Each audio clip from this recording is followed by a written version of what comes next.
I was suspended by a rusted cable 30 floors above ground when the new property director cut my power and fired me over the radio, simply because he didn't believe a woman belonged in an elevator shaft. He thought he was saving a few bucks. Instead, I made one phone call, shut down his entire 40-story empire, and exposed a multi-million-dollar fraud he never saw coming. At 2:14 p.m. on a sweltering Tuesday, I was covered in thick black grease, dangling 30 floors above the concrete basement of the Vanguard Tower. I am Sarah McIntyre, though everyone in the trade just calls me Mac. For over 20 years, I have lived my life in the hidden vertical tunnels that keep this city moving. I am a master elevator mechanic, and I know the groans and whispers of these massive steel beasts better than I know most people.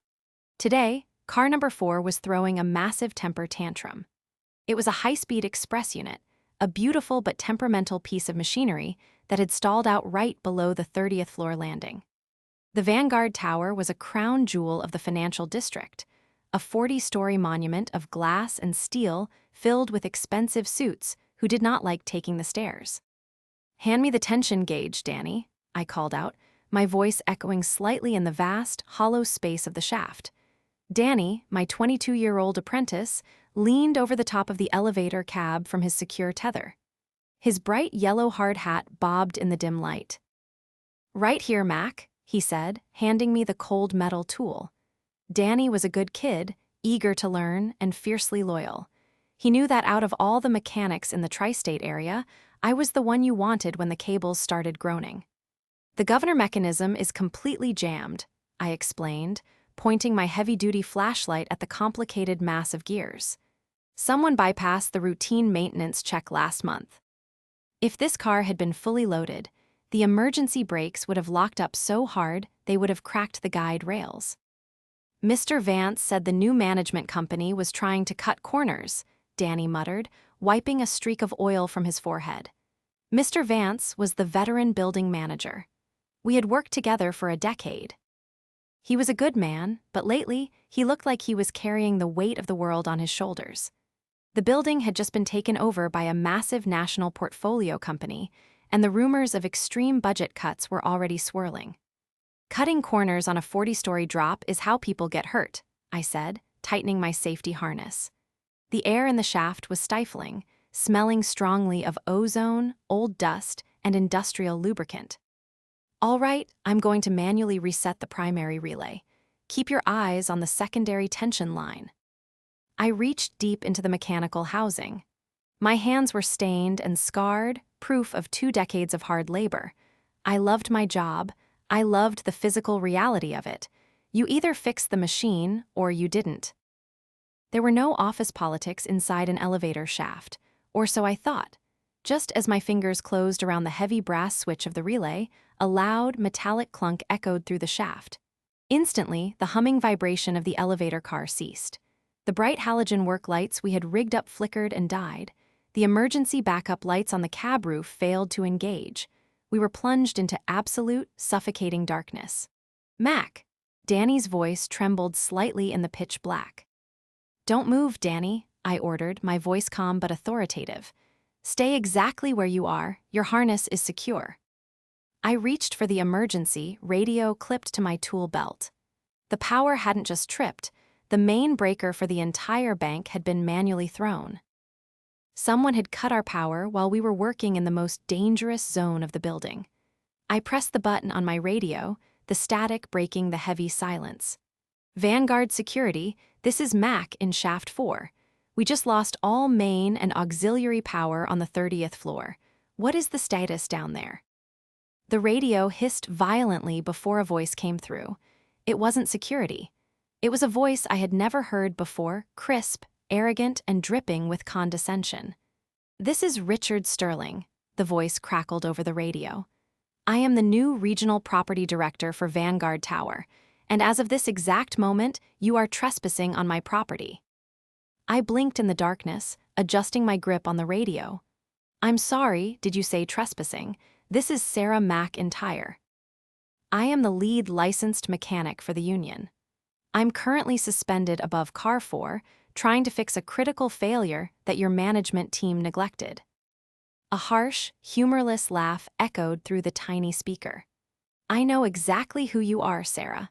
I just reviewed the exorbitant invoices your union contract has been bleeding from this building. I also reviewed your personnel file. Imagine my surprise when I found out the master mechanic we were paying premium rates for was a woman in her 40s. Danny gasped softly in the dark next to me. Is this guy serious? He whispered. Mr. Sterling, I said, keeping my tone strictly professional despite the sudden spike in my blood pressure. My gender has absolutely nothing to do with the fact that Car 4 has a jammed governor mechanism. I need you to authorize the restoration of power immediately so we can secure the cab. It is currently unsafe. What is unsafe? Sterling snapped, his tone turning vicious. Is my building relying on someone who clearly doesn't belong in heavy maintenance? Women don't fix commercial elevators, Sarah. They just don't.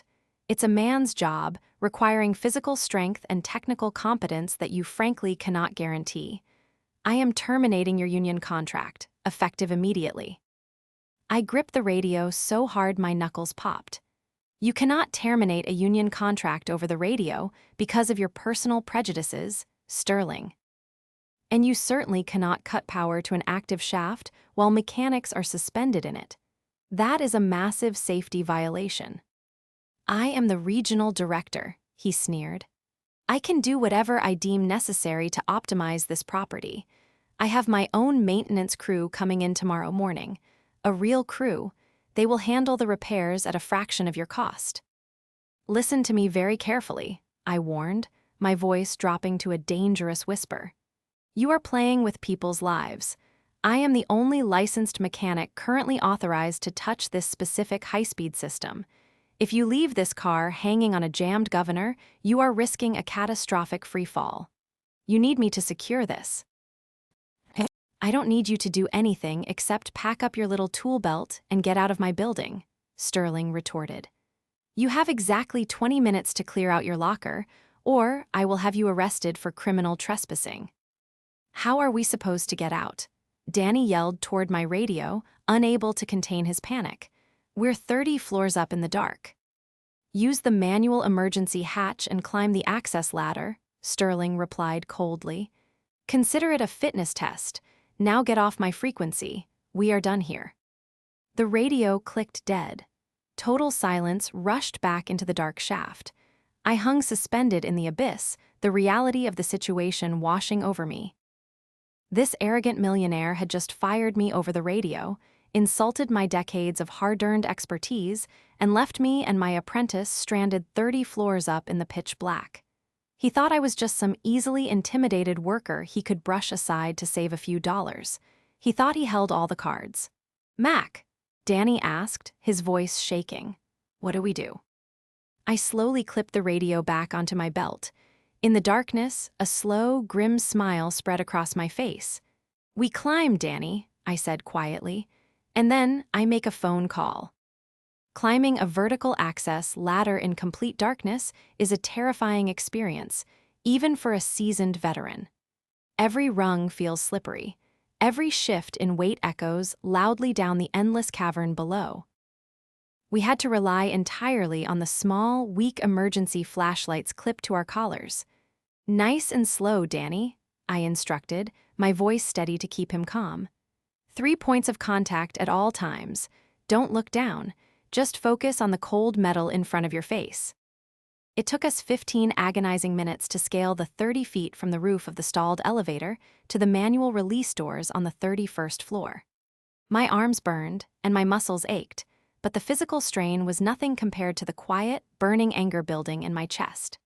Sterling's words replayed in my mind. Women don't fix commercial elevators. I reached the heavy outer doors, retrieved my specialized drop key from my pocket, and engaged the manual override. With a heavy groan, the doors slid open, spilling the bright, polished light of the 31st floor hallway into our grimy faces. We dragged ourselves onto the plush carpet, breathless and covered in grease. Standing there, looking horrified, was Alina, the building's lead concierge. She had clearly rushed up from the lobby. Mac, Danny, are you okay?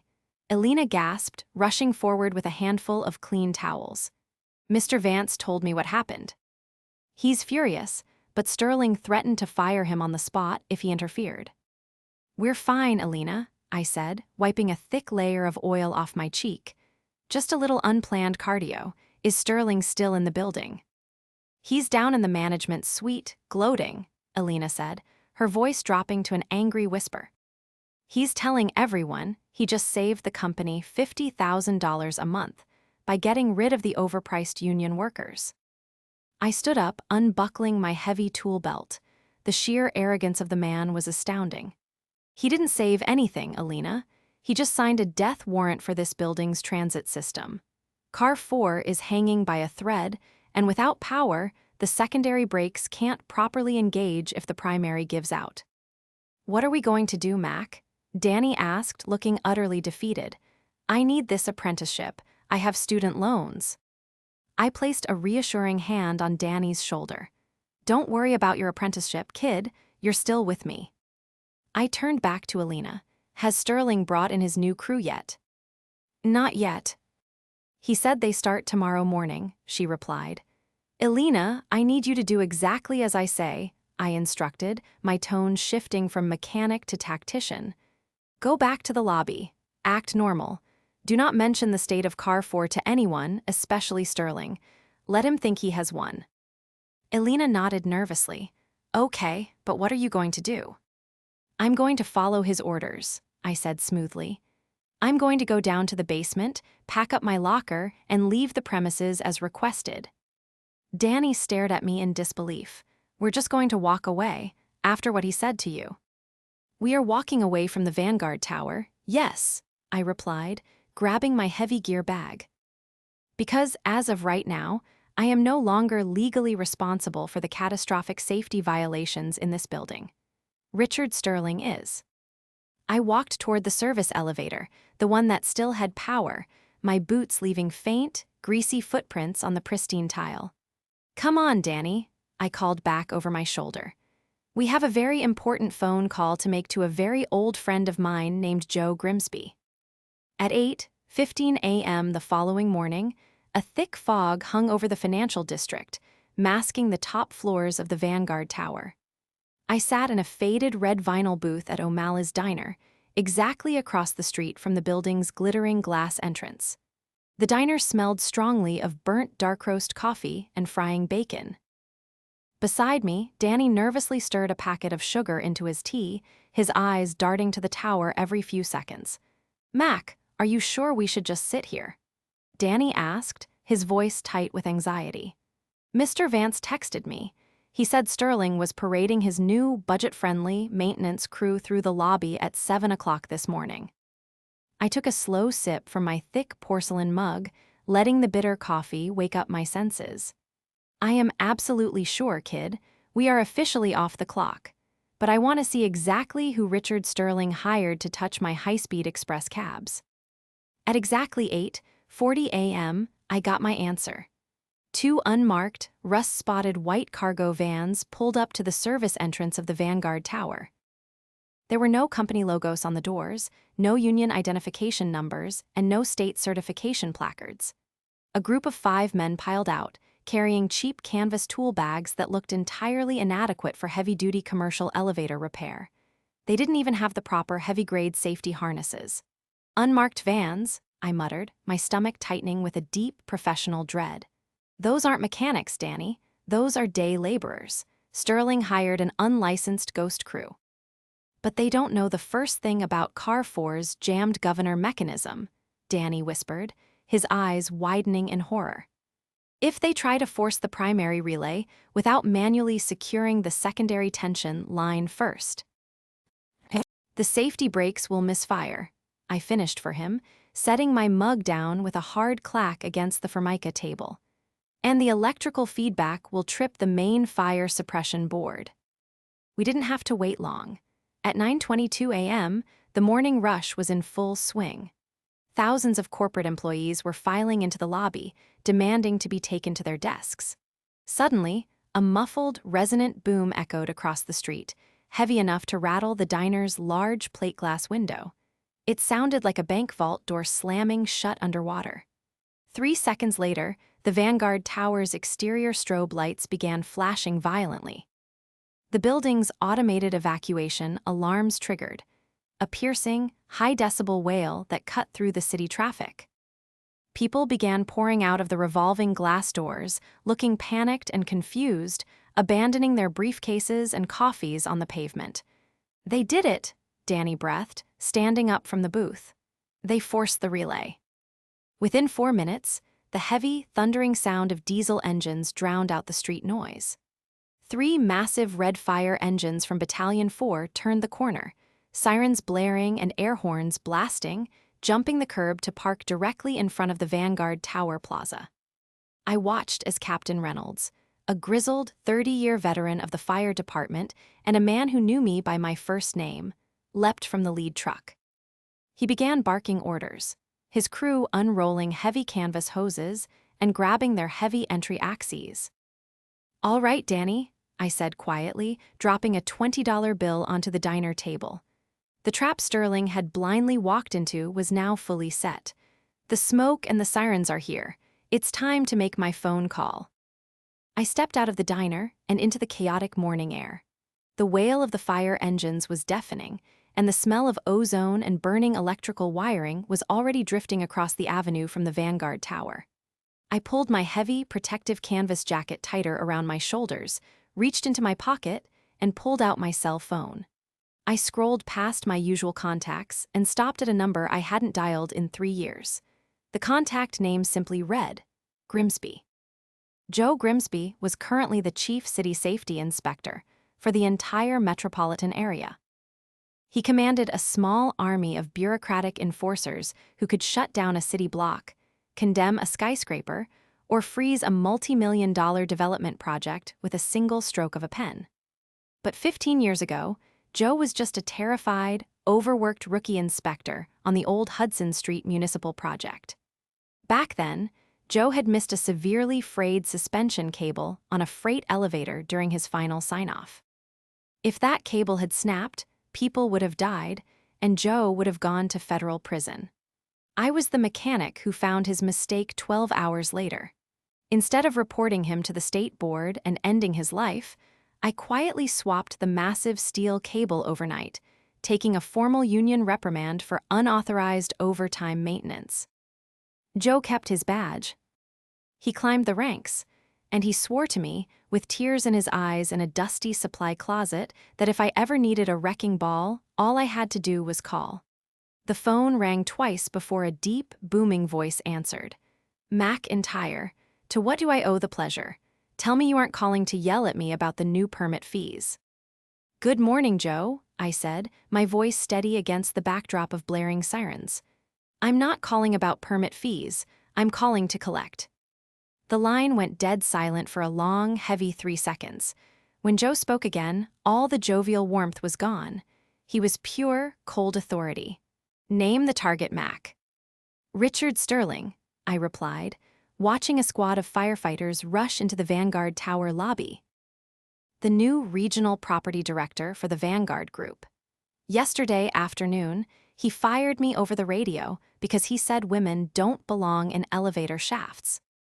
"He's an idiot, but being an idiot isn't a code violation," Joe rumbled. "What else?" I was 30 floors up, suspended on top of car 4 with my apprentice. I continued, my voice hardening with memory. "Sterling manually cut the main breaker to the entire elevator bank while we were in the hazard zone, plunged us into total darkness, and forced us to free climb the shaft to escape. He cut power to an active commercial shaft with mechanics inside." Joe practically roared into the receiver. "That is a Class A felony endangerment charge, Mac." "It gets better, Joe," I said, a grim satisfaction settling over me. He terminated my union contract to bring in an unlicensed ghost crew to save money. Unmarked vans, no safety gear. They just forced a jammed primary relay. Battalion 4 is currently storming the lobby because the entire 30th floor junction box just blew out. Unlicensed contractors touching a high-speed transit system in a 40-story occupied high-rise, Joe repeated, his voice dropping to a dangerous whisper. "Mac, where are you right now?" "Standing across the street," I said. "Stay exactly where you are," Joe commanded. The sound of a heavy desk drawer slamming echoed through the phone. "Sterling just handed me the keys to his professional coffin. I am mobilizing the Emergency Audit Task Force. We are coming in hot." At 10:15 a.m., the chaotic scene in front of the Vanguard Tower escalated from a fire emergency to a full-blown municipal lockdown. While Captain Reynolds and his crew were busy securing the smoking electrical room on the 30th floor, a fleet of 4 black, government-issued SUVs roared up to the plaza, their blue and red dashboard lights flashing aggressively. Joe Grimsby stepped out of the lead vehicle. He was a mountain of a man, wearing a sharp gray suit under a bright yellow high-visibility vest bearing the bold letters, Chief Inspector. He was flanked by 6 deputies carrying heavy aluminum clipboards and locking briefcases. Danny and I crossed the street, blending into the crowd of evacuated office workers to watch the master at work. Joe didn't walk into the Vanguard Tower, he invaded it. He marched through the shattered revolving doors, his heavy leather boots clicking authoritatively against the polished marble floor of the lobby. Richard Sterling was standing near the front reception desk, looking furious and severely out of his depth. His expensive tailored suit was wrinkled, and he was aggressively pointing a finger at Mr. Vance, the building manager, shouting orders that no one was following. "I don't care what the fire department says," Sterling yelled, his face flushed red. "Get those elevators back online right now. I have hedge fund managers standing on the sidewalk." "Mr. Sterling." Joe Grimsby's booming voice echoed through the massive, high-ceilinged lobby, instantly silencing the millionaire's tantrum. Sterling whipped around, his eyes narrowing at Joe's high-visibility vest. "Who the hell are you? The building is secured, you can leave." "I am Chief Inspector Grimsby with the City Department of Buildings and Safety," Joe announced, holding up his gold badge so high that every evacuated tenant looking through the glass doors could see it. "And this building is far from secured. As of 10:17 a.m., I am officially condemning all vertical transit in this tower." Sterling scoffed, stepping forward with an arrogant swagger. "You can't do that. I am the regional director. I have the authority to weld your front doors shut if I deem this structure a threat to public safety," Joe interrupted, stepping directly into Sterling's personal space and forcing the wealthy executive to look up at him. "Where is your maintenance crew?" "They are currently resolving a minor electrical fault," Sterling sneered, crossing his arms. "A minor fault that required 3 fire engines." Joe countered smoothly. He snapped his fingers, and one of his deputies handed him a thick stack of neon-red stop-work orders. "Mr. Sterling, you fired a licensed, state-certified union master mechanic yesterday. I need to see the commercial transit licenses, liability insurance certificates, and city work permits for the men currently inside my elevator shafts. I need to see them right this second." Sterling's arrogant smirk faltered slightly. A bead of sweat formed at his temple. The paperwork is being processed by their corporate office. It's a highly reputable firm." "Is that so?" Joe asked, a dangerous, knowing smile spreading across his face. "Because my deputies just ran the plates on those unmarked white vans in your loading dock. They are registered to a P.O. box in Delaware. No corporate name, no commercial insurance." Sterling swallowed hard, his face suddenly turning a very pale shade of gray. "You brought an unlicensed shell company into a Class A skyscraper, cut power to active mechanics, and caused a massive electrical fire," Joe declared, slapping the heavy red stopwork order directly onto the polished mahogany of the reception desk. "Mr. Sterling, your building is officially under a forensic audit, and I am going to tear your records apart piece by piece." From my spot outside the glass doors, I couldn't help but smile. The trap had snapped perfectly shut. At 11:45 a.m., the Vanguard Tower lobby had been entirely transformed from a glittering corporate entry hall into a tense municipal command center. Thick yellow caution tape aggressively roped off the massive elevator banks. The sharp, acrid scent of burnt wire insulation still hung heavily in the air, stinging my eyes and catching in the back of my throat. The once pristine marble floors were deeply scuffed by the heavy boots of first responders. Joe Grimsby stood by the reception desk, his deputies turning the lobby into a makeshift audit room. Joe caught my eye through the glass and waved me inside. I pushed through the shattered revolving doors, Danny trailing right behind me like a shadow. "Chief Inspector," I said, keeping my tone strictly professional for the benefit of the dozens of officials, police officers, and anxious building staff milling around the secure perimeter. "McIntyre," Joe nodded firmly, handing me a thick, glossy manila folder. "I am officially deputizing you as a technical consultant for this site investigation. Tell me exactly what you see in these documents." I opened the heavy folder.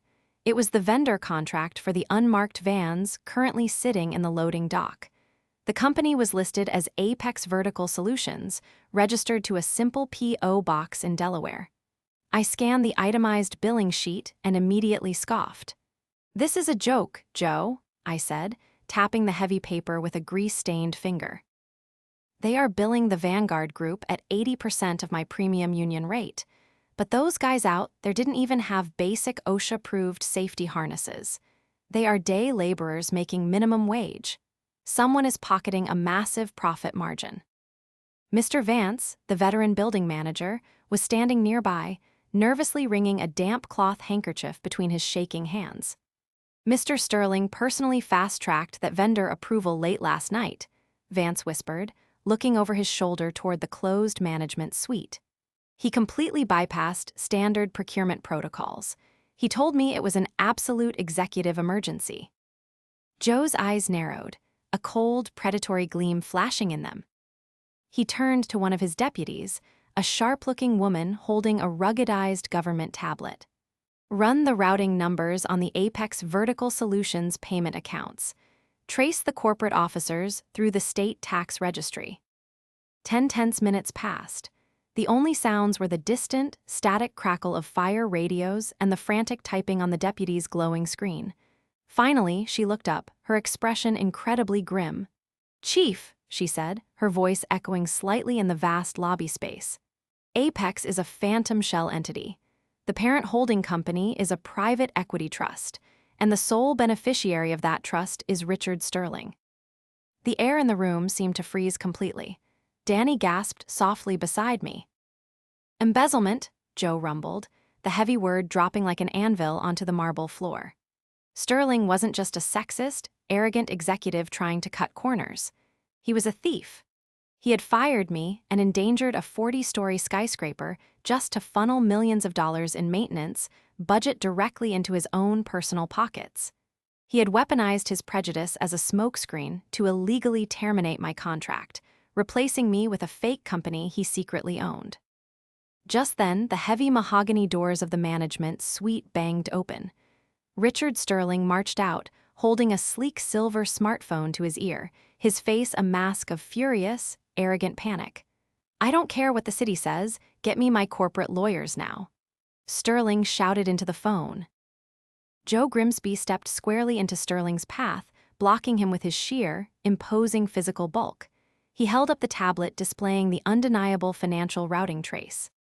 "Mr. Sterling," Joe said, his voice dropping to a low, dangerous register that promised absolute ruin. "You have the right to remain silent, and I highly suggest you start exercising it right this second. Your little shell game is officially over." At 1:15 p.m., the situation violently escalated from a shocking financial scandal to a terrifying physical nightmare. Captain Reynolds of the fire department marched out of the central stairwell, his heavy protective turnout gear coated in a fine layer of gray concrete dust. His face was a mask of furious concentration as he approached the command desk Joe had set up in the lobby. "We have a massive problem, Grimsby," Captain Reynolds growled, removing his heavy yellow helmet and wiping a thick layer of sweat from his forehead. "My men just breached the 30th floor machine room. Those unlicensed hacks Sterling hired didn't just force a jammed primary relay." I stepped forward, my chest tightening with immediate professional dread. "What did they do, Cap?" Reynolds looked directly at me, his eyes dead serious. They stripped the emergency braking system's copper wiring to try and manually bypass the electrical fault.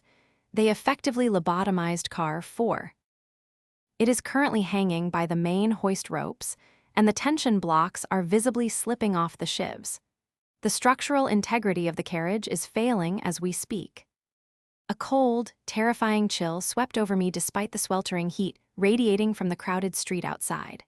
If Car 4 plummeted 30 stories, the massive air displacement alone would blow out the elevator doors on the lower levels like a bomb going off, potentially causing catastrophic structural damage to the central core of the skyscraper.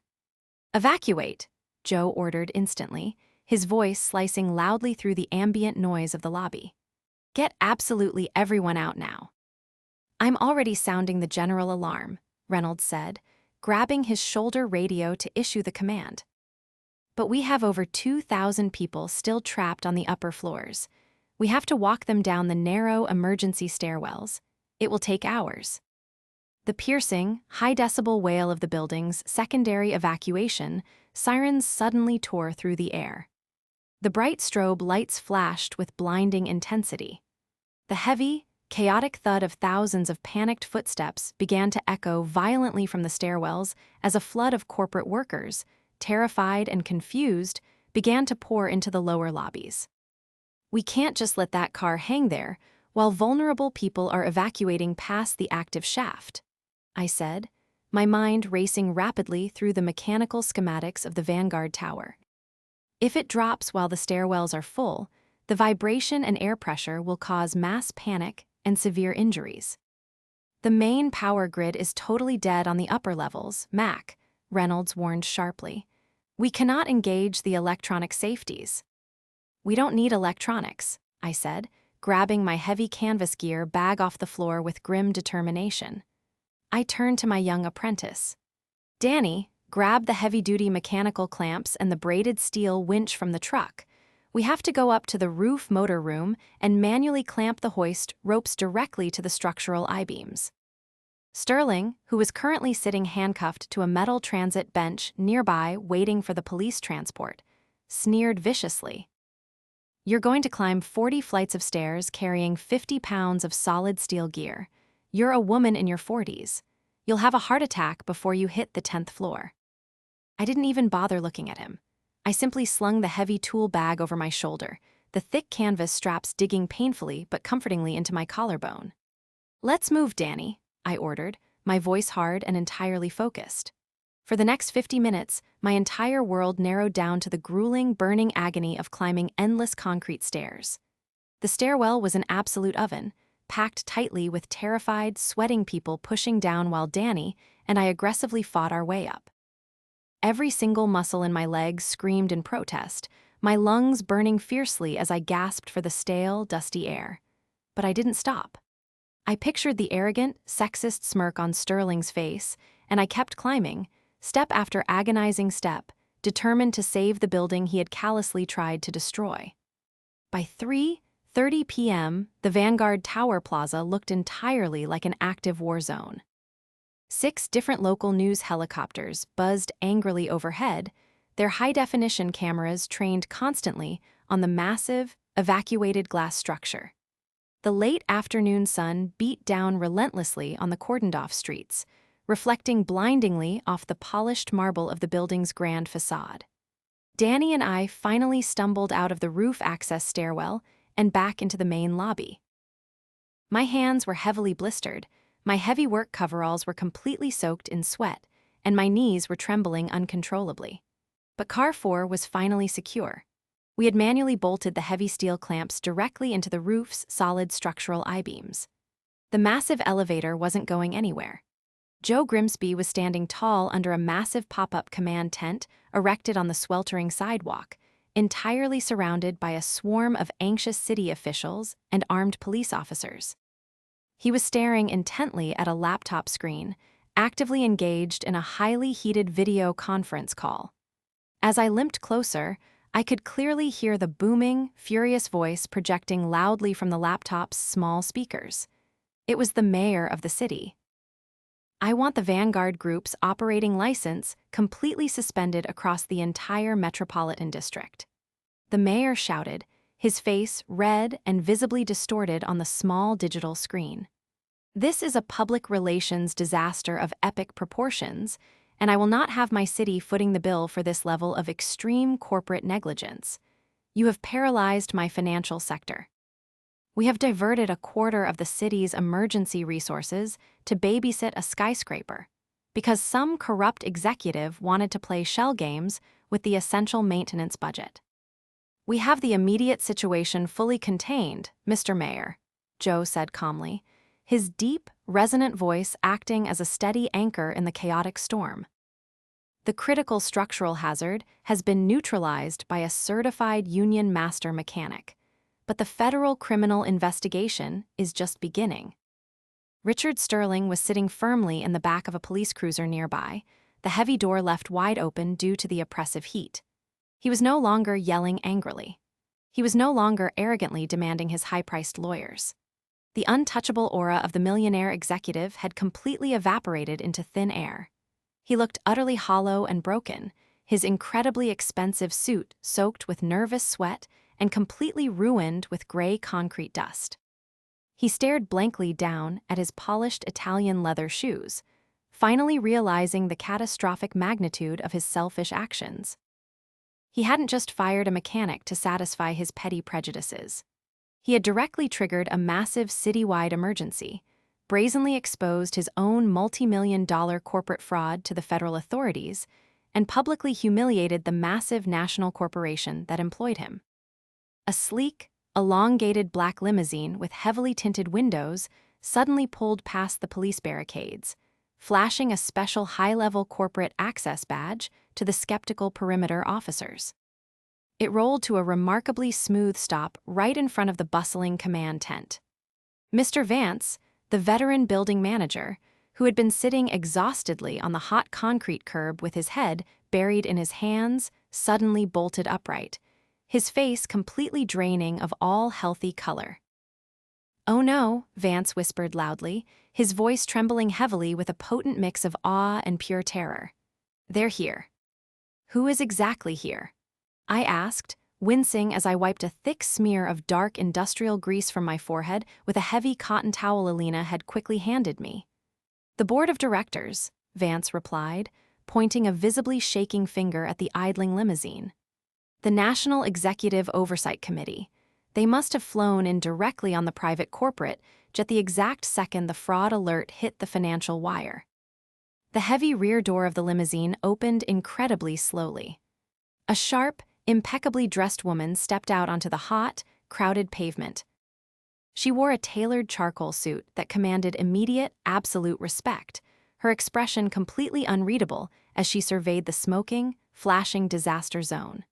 She exuded an aura of terrifying, silent authority. The chaotic, deafening noise of the plaza seemed to instantly quiet down just by her sheer, intimidating presence. Sterling looked up slowly from the back of the police car, and I saw his eyes widen in pure, unadulterated horror. The true corporate heavyweights had arrived to assess the devastating damage, and Richard Sterling was about to face the ultimate, inescapable reckoning. At 4:05 p.m., the stifling afternoon heat was thick enough to cut with a hacksaw. The elongated black limousine idled in the center of the Vanguard Tower Plaza, a silent, imposing monolith amidst the flashing red lights of the fire engines and the chaotic hum of the evacuated crowds. When the heavy rear door finally opened, a woman stepped out onto the sun-baked concrete. She was dressed in a razor-sharp, immaculate charcoal suit that seemed entirely immune to the sweltering temperature. She possessed a terrifying, absolute calm. Mr. Vance nudged me, his voice barely a terrified whisper. "That is Victoria Thorne. She is the chairwoman of the National Board of Directors for the Vanguard Group. She fires CEOs before her morning coffee." Victoria Thorne didn't look at the buzzing news helicopters or the massive crowd of displaced office workers. Her piercing, cold gaze locked instantly onto the massive, smoking structure of the Vanguard Tower, then shifted to the mobile command tent where Joe Grimsby was standing. She walked past the heavily armed perimeter police without a single word, her sharp heels clicking methodically against the pavement.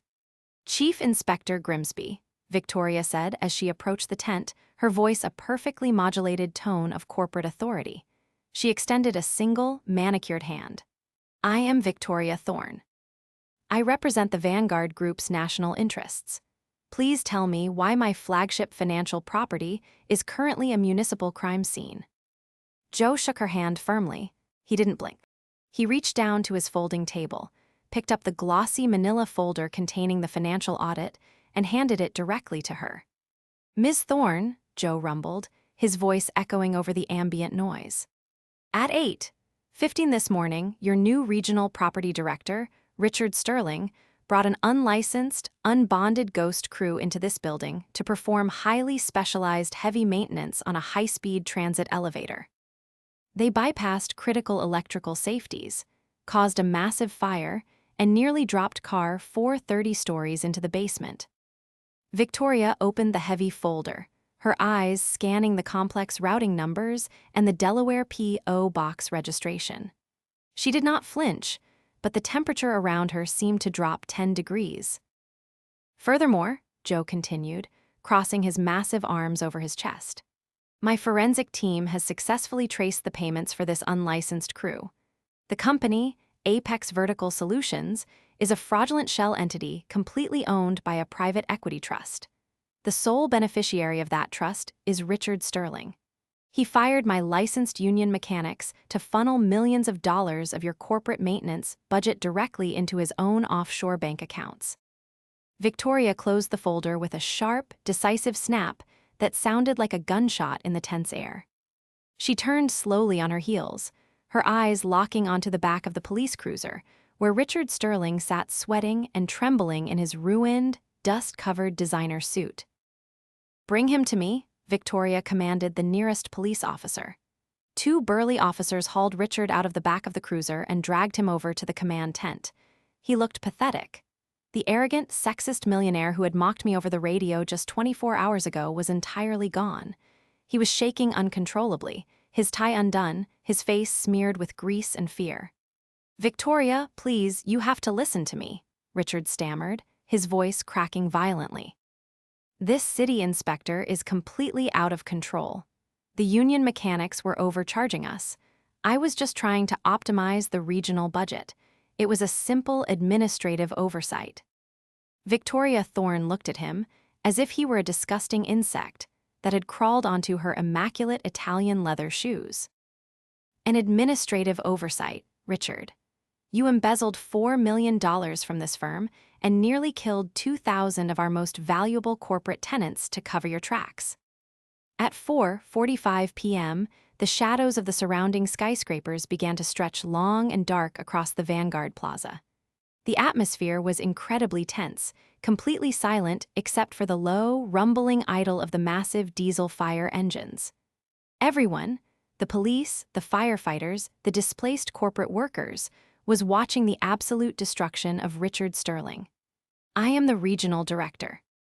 Richard shouted desperately, trying to puff out his chest and salvage a shred of his shattered dignity. "I have highly placed friends on the board.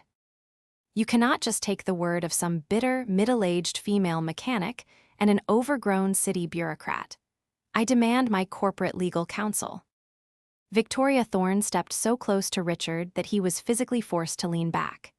"You do not have corporate legal counsel, Richard," Victoria said, her voice dropping to a vicious, icy whisper that carried perfectly across the quiet plaza. "Because as of exactly 4 minutes ago, when I reviewed this incontrovertible evidence, the Vanguard Group officially terminated your employment with extreme prejudice. We are voiding your severance package, freezing your stock options, and handing over every single one of your internal hard drives to the federal authorities." Richard's mouth opened and closed silently, like a fish gasping for air on a dry dock. All the color drained entirely from his face, leaving him a sickly, terrifying shade of pale gray. "You are a thief, Richard," Victoria continued relentlessly, turning her back on him to address Joe Grimsby. "Chief Inspector, the Vanguard Group will fully cooperate with your criminal investigation. We waive all corporate protections regarding Mr. Sterling. Do whatever you need to do with him." Joe gave a sharp, satisfied nod to the two federal police officers standing nearby.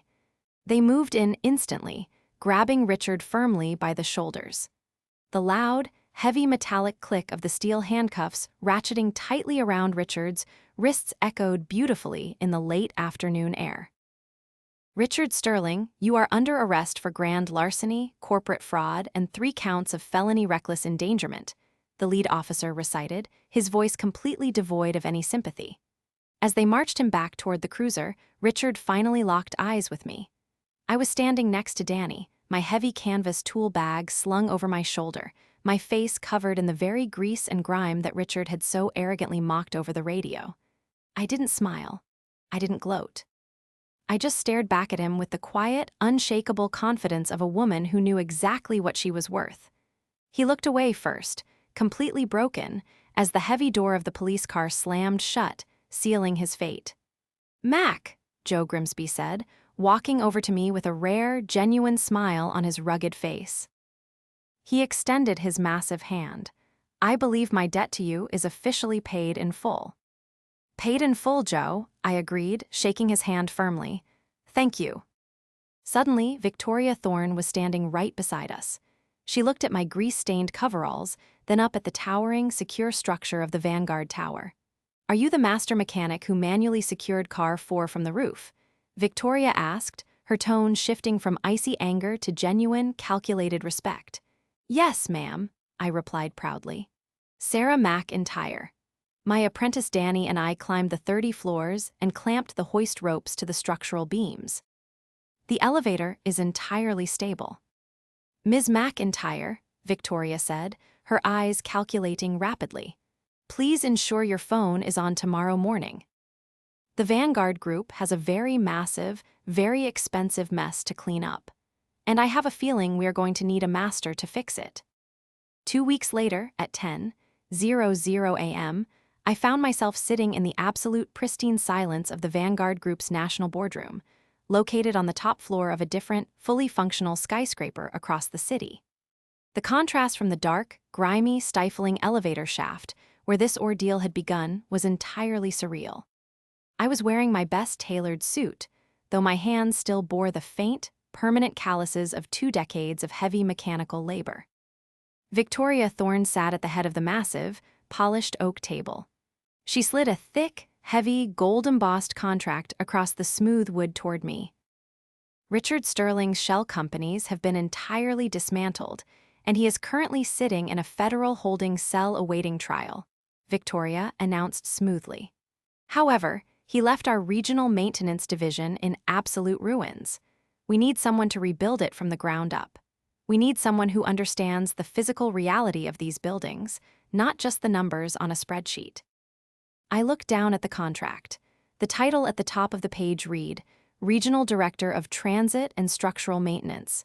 It was Richard Sterling's exact executive job, completely restructured and offered directly to me. "I am a mechanic, Victoria," I said slowly, tapping the expensive paper. "I belong in the shafts with my crew. I don't belong behind a mahogany desk." "You belong wherever you can do the most good, Mac," Victoria countered with a slight, knowing smile. "You will have complete, unquestioned authority over all regional union contracts. You hire the crews. You set the safety standards. You hold the master key. And if you want to put on your coveralls and inspect a governor mechanism yourself on a Tuesday afternoon, you are the boss. No one will stop you." I thought about Danny, whose apprenticeship was now permanently secure. I thought about Mr. Vance, who could finally manage his building without fear. I picked up the heavy silver pen and signed my name. Later that evening, the air had finally cooled down. I sat on the wooden steps of my own back porch, the sunset painting the sky in deep, vibrant shades of orange and purple. A cool glass of iced tea rested on the railing next to me. The city skyline was visible in the far distance, a glittering collection of glass and steel that I now officially helped protect.